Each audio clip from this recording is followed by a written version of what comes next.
menangani kasus terhadap penganiayaan yang dilakukan oleh oknum kepolisian terhadap saudara Saifuddin. Untuk kronologi singkat, nanti bisa kita lihat di slide, dan kemudian untuk duduk perkara ataupun komprehensif, cerita secara komprehensif itu akan disampaikan oleh Pak Lipat. Tanpa memperlama waktu, saya memberikan kesempatan untuk Pak Lipat tentang memberikan bagaimana duduk perkara untuk Pak Saifuddin. Terima kasih. Assalamualaikum warahmatullahi wabarakatuh.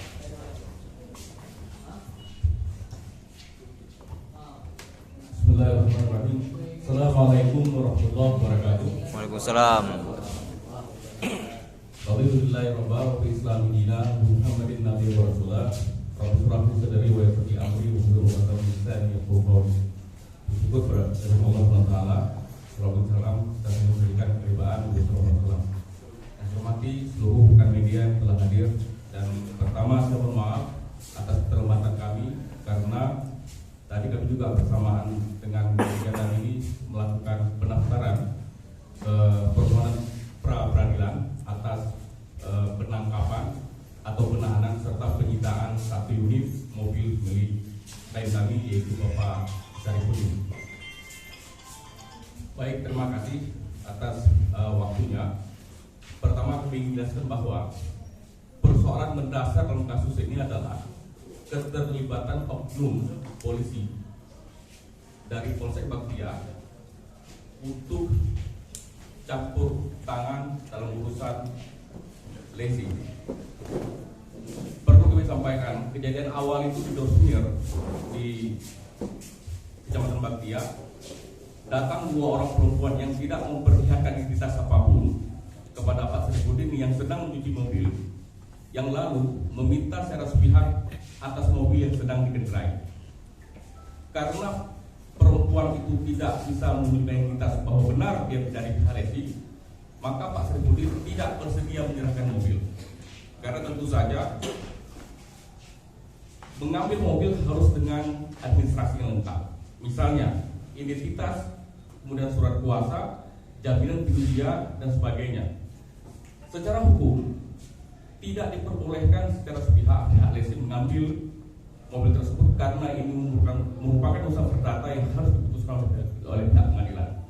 Pak Saifuddin punya basic advokat, dia paham bagaimana memposisikan kasus ini. Cekcok biasa karena soal tadi, tiba-tiba si perempuan itu menelpon seseorang yang kata itu kawan dia. Sekitar 5 menit atau 10 menit kemudian datanglah dua orang laki-laki, yang satu bercelana pompol disertai temannya yang tidak menggunakan baju seragam. Mereka tidak tahu siapa itu, Pak Saifuddin tidak kenal siapa yang datang. Tiba-tiba mencoba menengahi. Makna menengahi di sini bertanya, kenapa bisa ribut dan kenapa tidak diselesaikan di tempat lain. Pak Saifuddin tentu bertanya apa yang mau diselesaikan dan mana harus diselesaikan. Tiba-tiba dalam bahasa yang agak keras, beliau mengatakan, selesaikan saja di tempat saya. Nah, kemudian secara sepihak beliau mengarahkan mobil ke Polsek Baktia. Di Polsek Baktia, Wakapolsek mencoba melakukan mediasi. Pertanyaan yang muncul adalah, apakah seorang Wakapolsek berhak melakukan mediasi terhadap perempuan yang tidak menjelaskan identitas, yang dua persoalan keperdataan.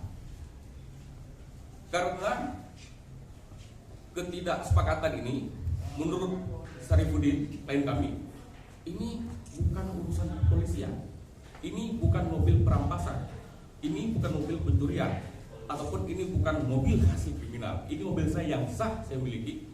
Soal penunggakan kredit, soal hutang-hutang saya dengan pihak leasing itu merupakan soal saya dengan pihak leasing yang itu menjadi ranah privat, bukan ranah publik yang diberikan peluang untuk campur tangan pihak kepolisian. Karena merasa tidak ada hasil dan percuma bicara seperti itu, kemudian Pak Saifuddin minta izin pamit.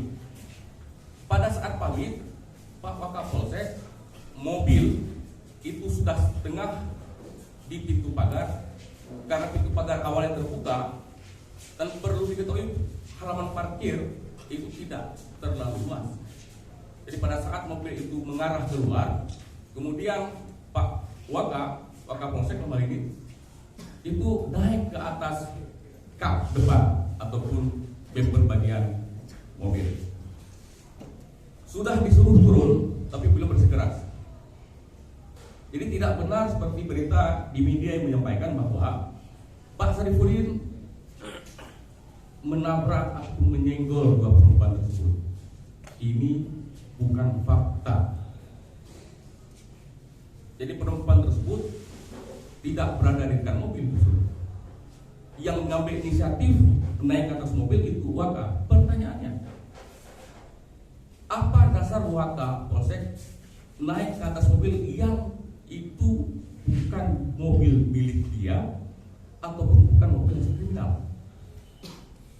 Karena tidak mau turun, kemudian Pak Sarifudin jalan sejauh 300 meter atau 400 meter sekitar itu.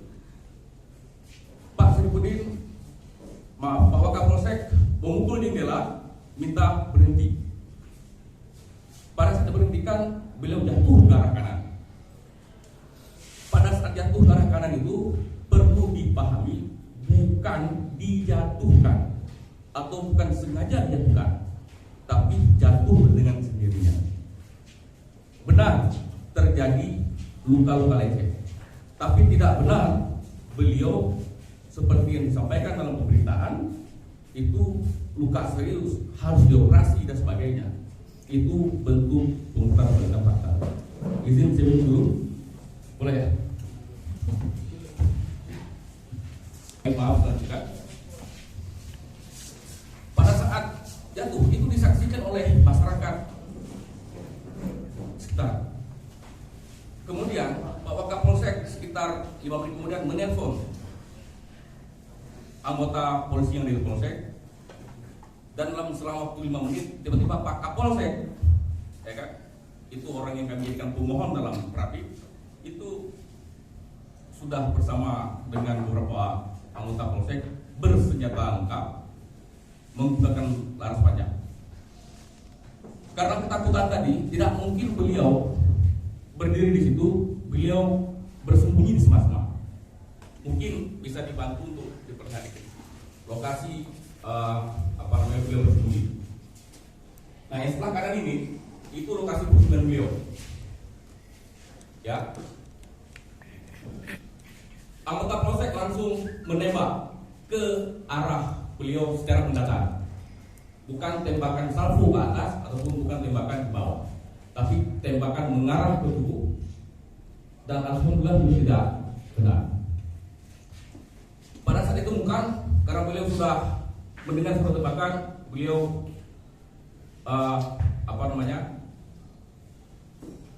ya seperti memberikan kode lah, wah sini. Nah kemudian pada saat itu bukan yang pertama dialami adalah beliau dihajar, beliau dipukul oleh anggota dan Kapolsek. Kapolsek menggunakan kayu itu memukul pas di kepala. Bisa silakan. Bukan.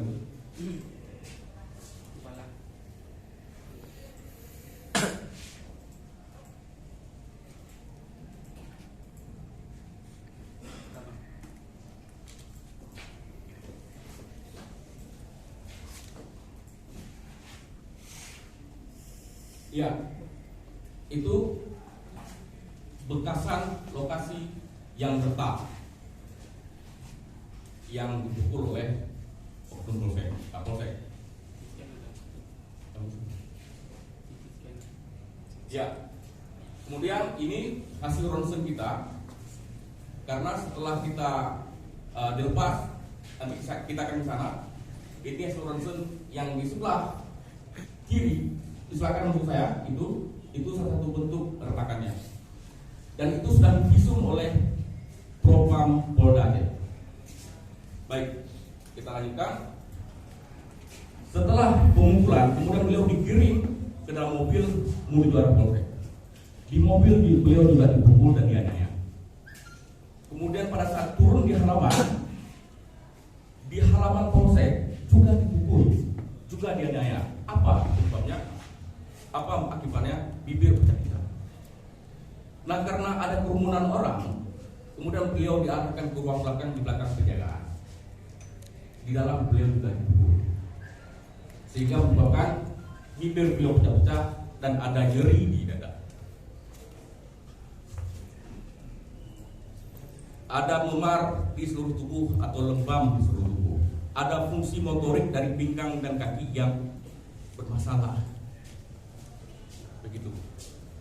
Nah, kemudian ada informasi, kemudian keluarga mencoba mendatangi maghrib pada saat itu. Tapi pihak polsek melarang keluarga untuk menjumpai Pak Sarifudin yang masih berada di polsek pada saat itu. Baru sekitar jam 2 pagi, sekitar jam 2 pagi. Tanggal berapa itu? Ya. Tanggal berapa pagi? Jam 2 pagi. Kejadiannya tanggal 17, berarti jam 2 tanggal 18, ya. Malam hari atau dini hari jam 2 pagi baru warga diperbolehkan untuk atau Pak Sarifudin baru boleh dikasih izin pulang. Pihak keluarga berinisiatif langsung membawa ke rumah sakit Cutmutia untuk dirawat dan diperiksa.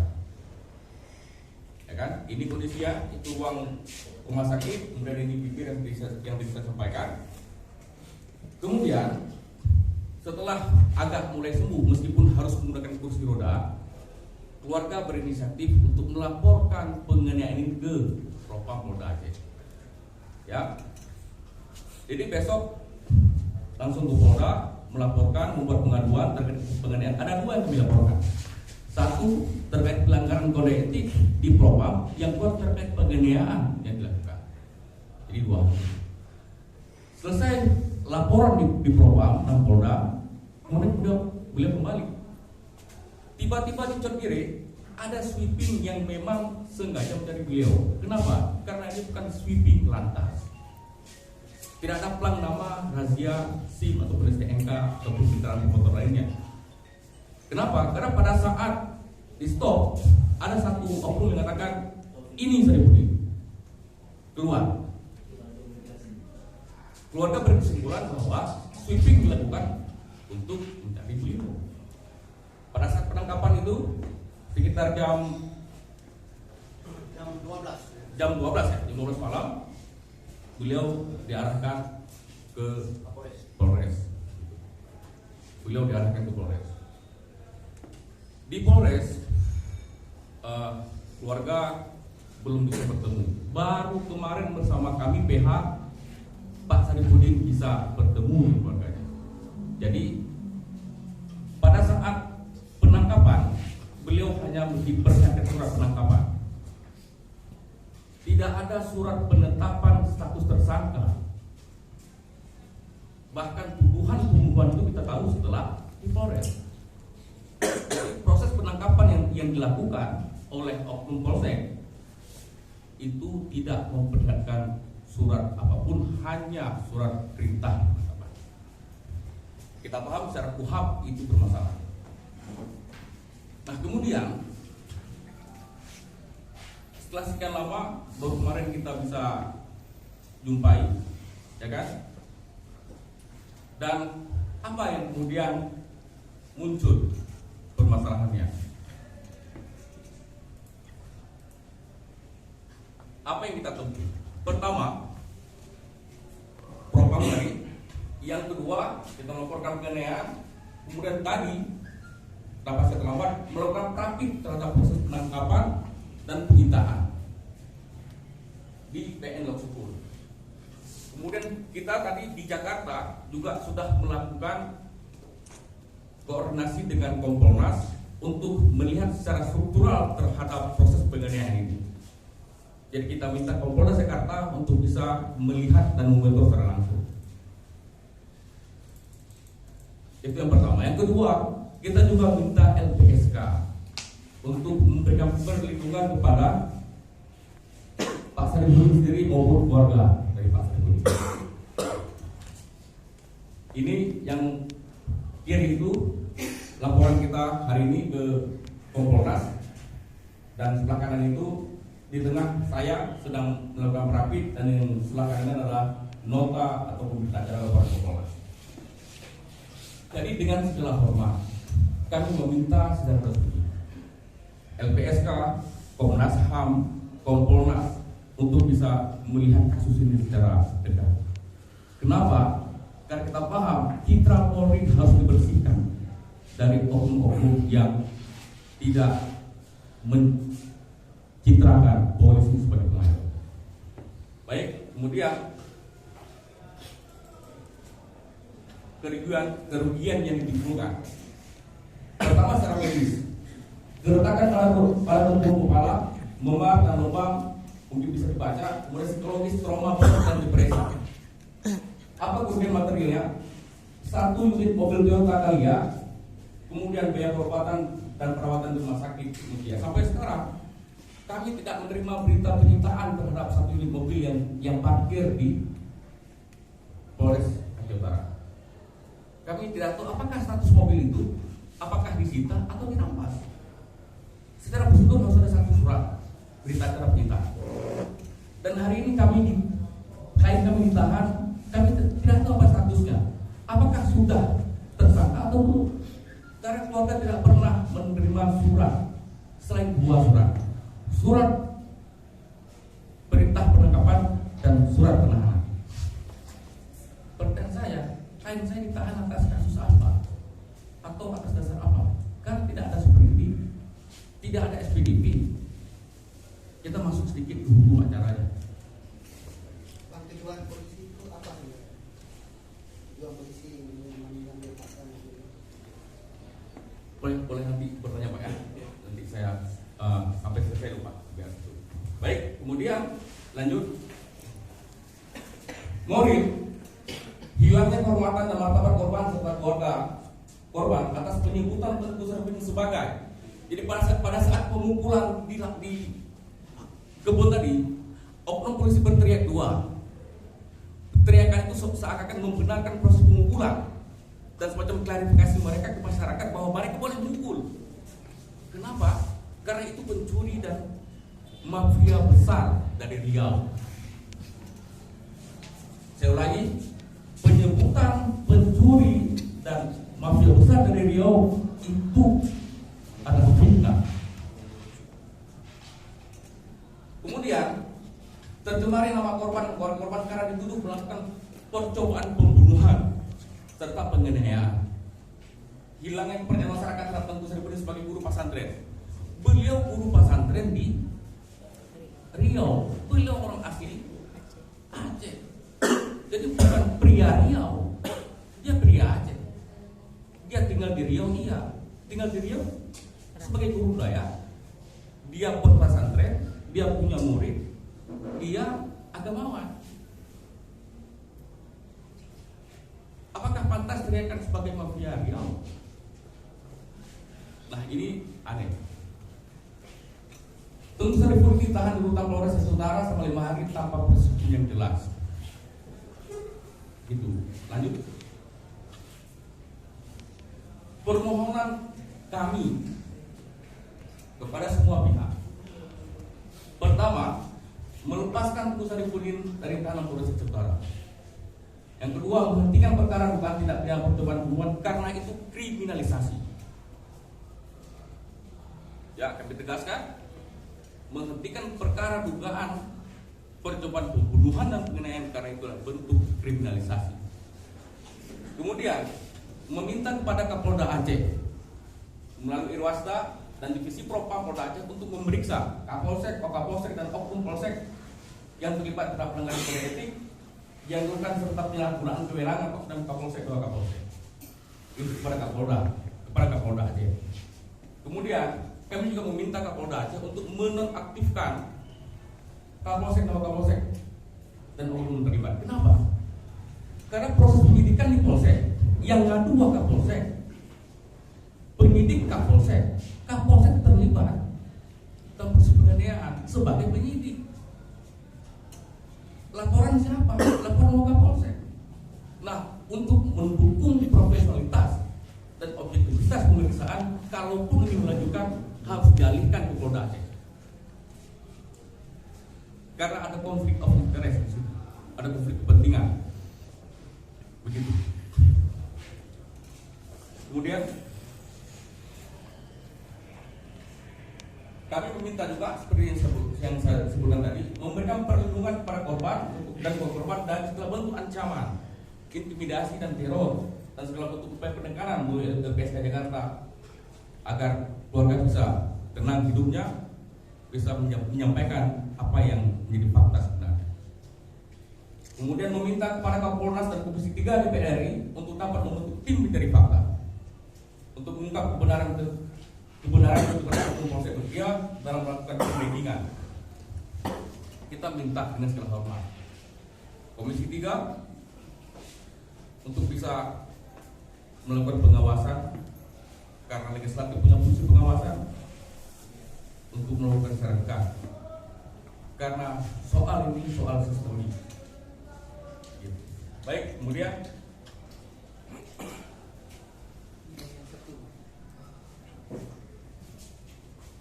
apa kesalahan yang dilanggar oleh oknum Polsek Mutia? Satu, melakukan pelanggaran penyalahgunaan kewenangan. Kenapa? Karena ini urusan pendataan, tidak ada urusan dengan politik. Merampas barang milik orang lain, 1 unit kalian. Melakukan penyitaan, melakukan pemukulan, penggunaan senjata api laras panjang pada saat penangkapan. Padahal Pak Sarifudin tidak pernah membahayakan anggota polisi, tidak pernah ada niat untuk menyerang. Senjata api itu digunakan untuk bertahan diri. Kalau ada serangan dari pihak lawan atau musuh, Pak Sarifudin bukan musuh. Pak Sarifudin bukan teroris. Beliau seorang guru agama di Dayak. Nah, kemudian melakukan penangkapan tanpa disertai prosedur yang benar. Ya, kemudian membuat laporan palsu yang tadi saya sebut kriminalisasi. Ya, kemudian keluarga dilarang bertemu, padahal hak-hak tersangka dalam KUHP, tersangka boleh dijumpai oleh penasihat hukum, boleh dijumpai oleh keluarga, boleh dijumpai oleh pihak medis untuk memeriksa kesehatan. Kemudian adanya konflik of interest tadi yang saya sampaikan bahwa kasus itu harusnya tidak lidik di polsek, di mana TKP terjadi dan pelakunya bagian dari itu. Oke, kemudian nah, baik, saya kira penjelasannya seperti itu.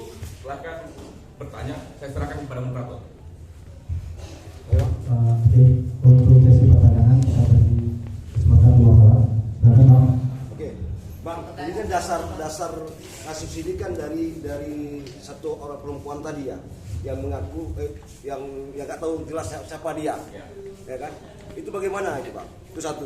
Yang kedua, apakah dari pihak pengacara sudah melaporkan ini terhadap lembaga pelayanan konsumen? Bang, itu kan kaitannya ke situ. Ya, jadi kembali bisa saya ingatkan lagi. Yang pertama terkait yang sebelum datang polisi itu kan datang orang itu untuk mengambil mobil itu. Itu bagaimana? Dan udah lapor ke pelayanan konsumen belum? Kita belum bisa melaporkan itu karena beliau tidak mewakili kita secara resmi. Beliau hanya mengatakan secara lisan. Dan bagi kita, pernyataan lisan tidak bisa membuktikan bahwa benar mereka mewakili leasing tertentu. Kecuali ada identitas bahwa benar dari leasing A atau B atau C. Mereka datang, 2 orang perempuan ya, saya bukan 2 orang perempuan, mengakunya dari leasing, tapi tidak memperlihatkan kita identitas apapun. Nampaknya agak bingung bagi kita, apakah benar orang leasing? Apakah sudah dicek, Pak? Sampai sekarang perempuan itu masih misteri. Itu masalahnya. Perempuan itu misteri, saya bilang itu kan cumi. Padahal asal muasal adalah soal perempuan yang datang di Dosmir. Nah, ini yang tidak disampaikan secara komprehensif dari awal. Ini soal perempuan yang mendatangi Pak Sarifudin